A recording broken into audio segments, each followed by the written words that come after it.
Hello, this is the RPG Pundit, the final boss in internet shitlords. And I've been out a little longer than I had planned to be because I got sick. We've just hit the really strong wave of summer here, and in like a day, there was a sudden 15-degree jump in the temperature, and I guess it affected me a bit. But anyways, here I am now, and I want to talk about a very interesting development that has come about, which is basically that Dungeons and Dragons is now no longer under the control of game designers. I think that is a very interesting thing to consider, right? Now, what I'm talking about is that in the last little while, Hasbro has put in the Wizards of the Coast CEO and president, a woman named Cynthia Williams. Williams being a last name that has some unfortunate connotations in the history of D&D, right? Because Lorraine Williams, aka the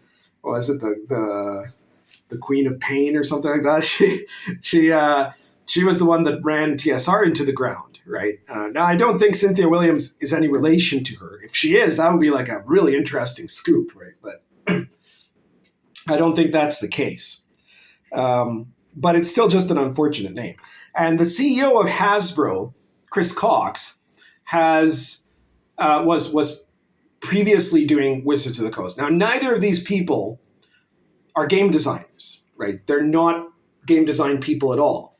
They are both people that have a background in tech and Microsoft, and that have a specialty in online games, and specifically, like Williams' background, from what I understand, is in figuring out methods of increasing monetization for online games, right? So like microtransactions and things like that.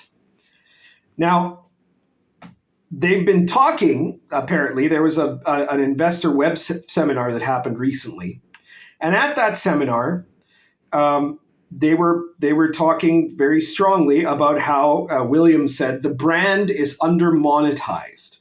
And that says a lot, right? Because first, she's looking at D&D not as a game, but as a brand, right? Now that was something I was predicting for a very long time. You go back in my YouTube channel, if you haven't seen these before, if you're just joining me now, for example, check out after this video some of my other videos, and if you like it, please subscribe.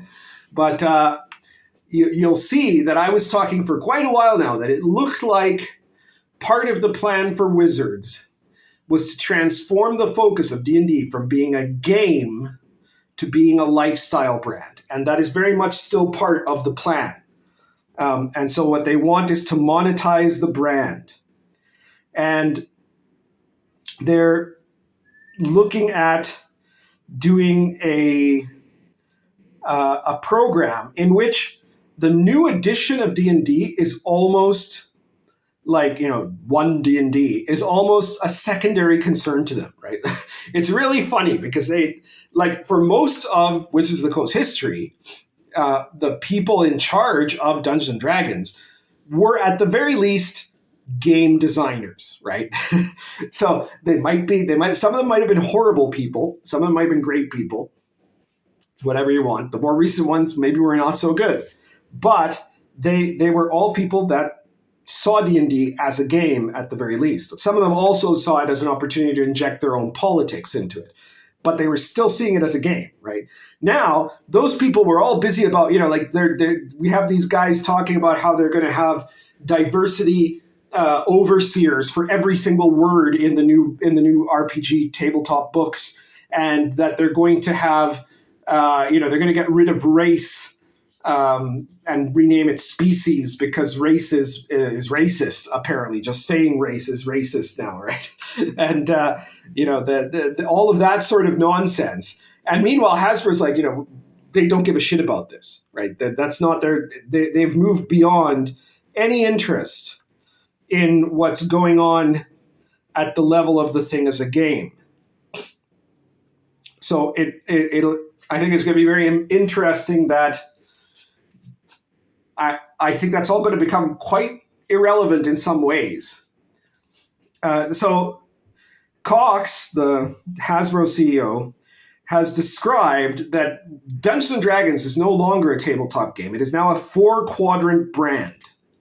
Okay, and so the 4 quadrants of that are the virtual online game, the virtual tabletop, combined with D&D Beyond and all that, right? Where people will be able to play D&D virtually under their control in a way that they will be able to sell you the modules and sell you the avatars and sell you the special skins and bonuses and who knows what else, right? All those microtransactions that Williams has been brought in to think up. That's the first quadrant.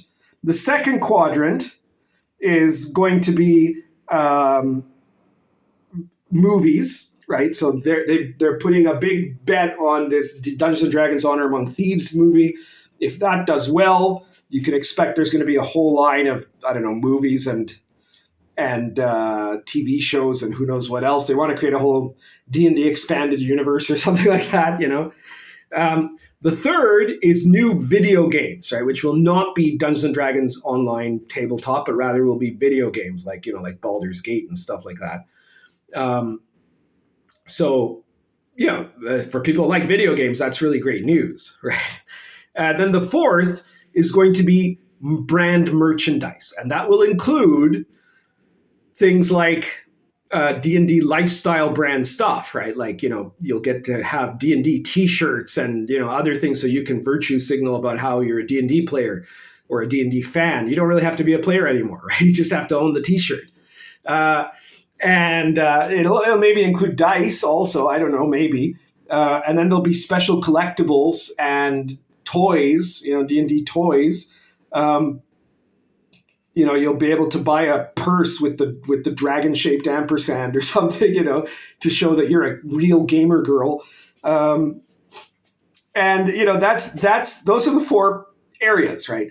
None of those are the game itself, right? Like Dungeons and Dragons itself as a game, not the priority, right? The priority is the virtual tabletop, the movies, the toys, and video games. That's what is going to be important to them.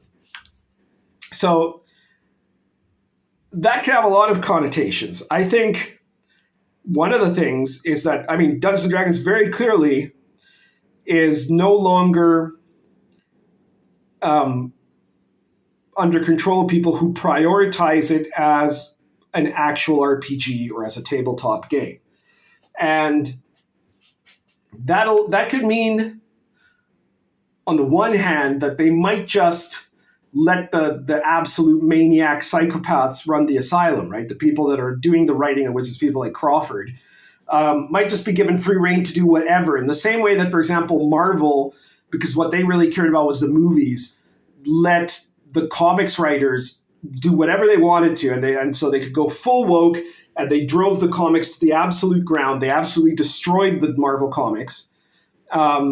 Because the comics weren't the important thing for Marvel, the company, right? Marvel, the company, cared about the Netflix shows and the movies and the toys, right? That was their brand importance, So that could happen.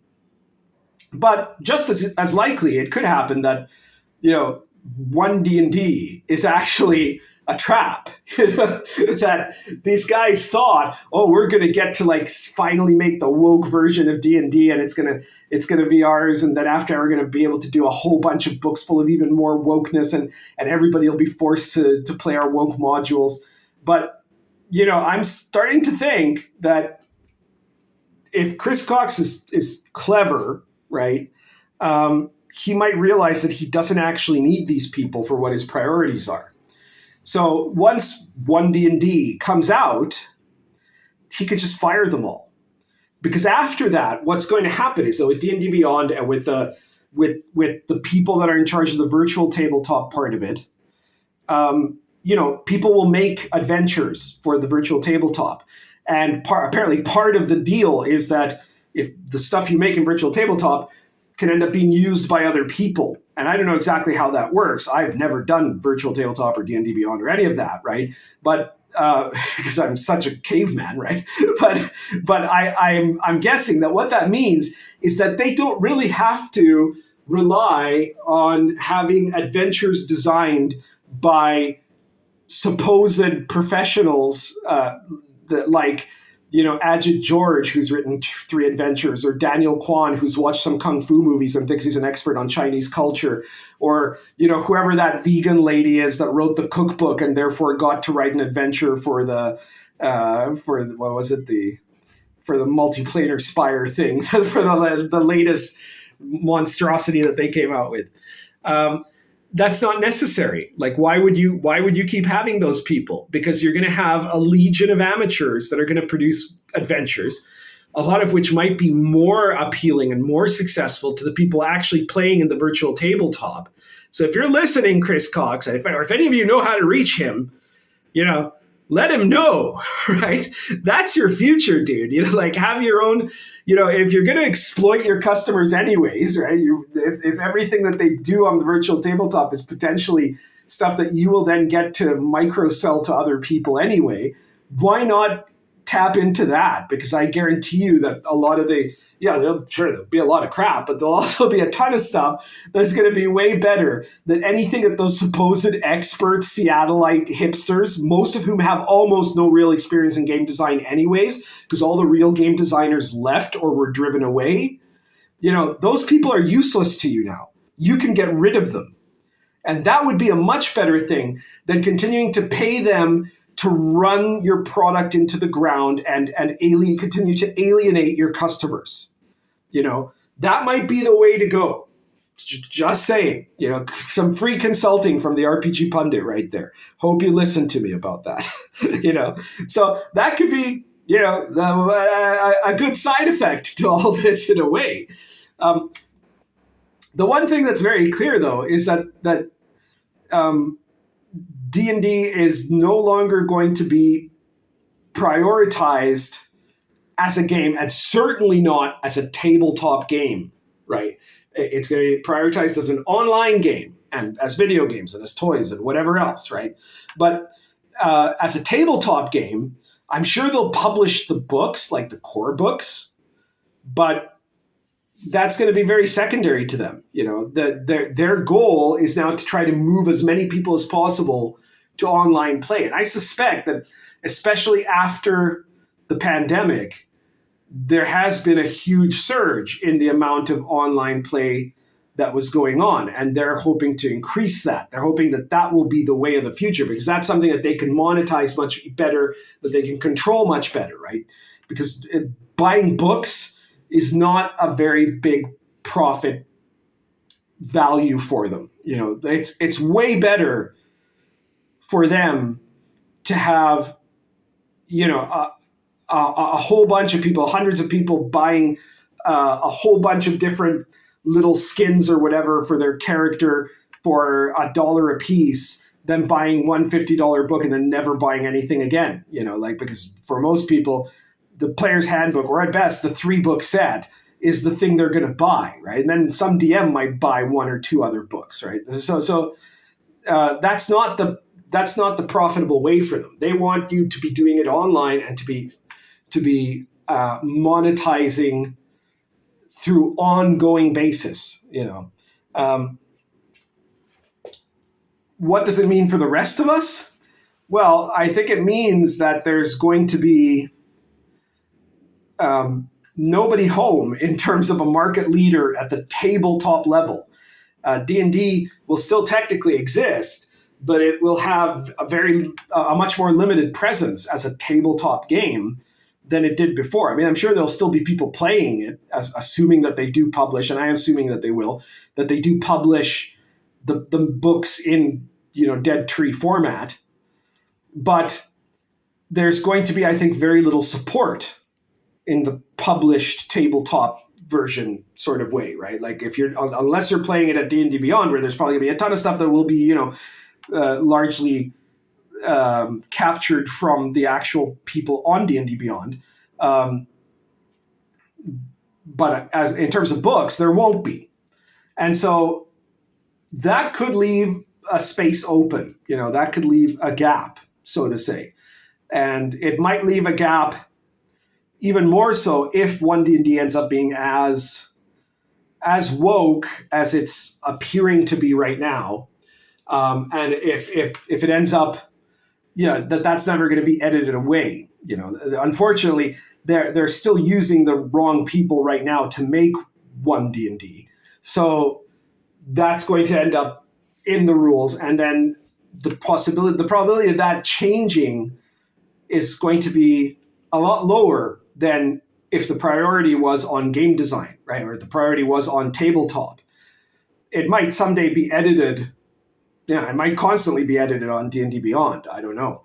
But in terms of the tabletop format, it's going to end up kind of being stagnant there, right? So could there be, that increases to me the possibility of there being a Pathfinder type scenario, just like because 4E sucked, Pathfinder had this moment of perfect opportunity combined with just the right approach that allowed to create a competitor to D&D in the tabletop market. That could certainly happen again with onednd. It's who could do it, I don't know. I saw Grums was writing on Twitter, and he was fancying the idea. And I mean, it would take, because it would take somebody or some company with a good amount of capital that would be able to produce books that would be for sale in bookstores on Amazon, and that would have reach, right? That would be traditional publishing, not just print on demand or something like that. And that would be able to push and publicize effectively. It would be able to be in game stores and all of that. And it would have to have a set of mechanics that would appeal to disgruntled 5e players that feel abandoned by onednd. But it could happen. You never know.